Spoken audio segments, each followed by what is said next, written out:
Hey Byron, Byron, this is crazy. So you've started school now, right? Me too, but like virtually, right? Listen to this, okay?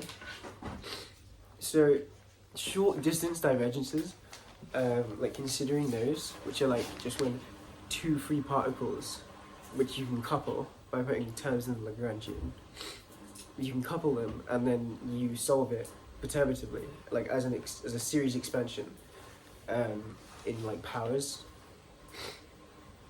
But the one graviton exchange is proportional to Newton's constant, and then the next one, where two gravitons exchange between the free particles, is then proportional then to the square of that, and it actually will always be divergent, as in it's non-renormalizable. Gravitation is non-renormalizable, and so there's two possible ways to fix that. One is that there is an exact solution to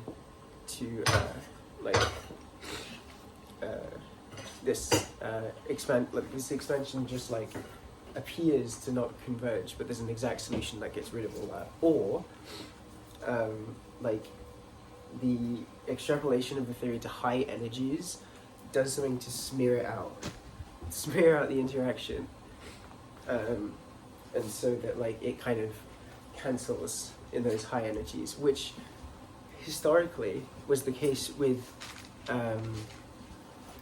the Weinberg-Salam theory, that the electromagnetic and weak nuclear force. And so that was the same approach. So historically it seems we maybe should try and do that for our quantum field theory.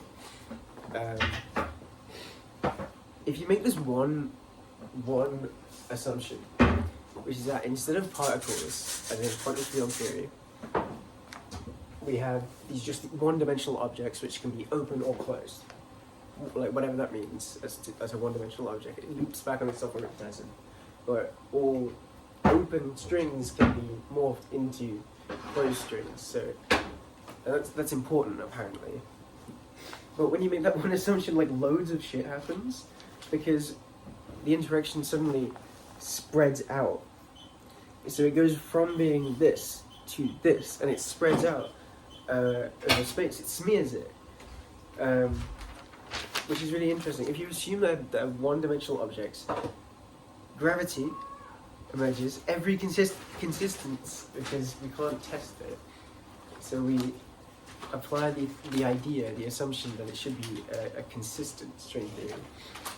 Every consistent string theory must contain a massless spin-2 state whose interactions at low energy reduces to general relativity.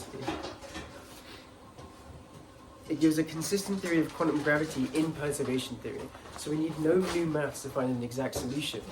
It's just that we just keep doing what we're doing in perturbation theory. Grand unification, I mean, like, string theory implies gauge groups large enough to contain the standard model. But it also predicts loads of extra dimensions, 4 of which are flat, and 6 of which are small and curved. It predicts supersymmetry and chiral gauge couplings, which Bran. Sorry. It predicts chiral gauge couplings, which every other mix and match sort of theory of everything, every sort of mix and match theory of everything has had to involve these symmetric gauge couplings, which we don't observe. But string theory only needs chiral gauge couplings. It has no free parameters, like no adjustable constants.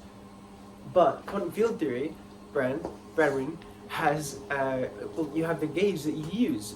You can just raise the Lagrangian to power of n, where n is any real number. So there's an infinite number of gauges that you can use in your quantum field theory. It's uniqueness in the sense that, like, yeah, there's 10 to the 500 string theories.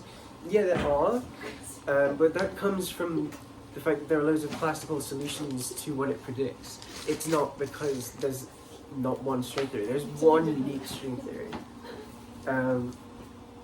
And this is what I was learning in the book that I was told to read today. I hope you enjoyed it, Byron. Miss you.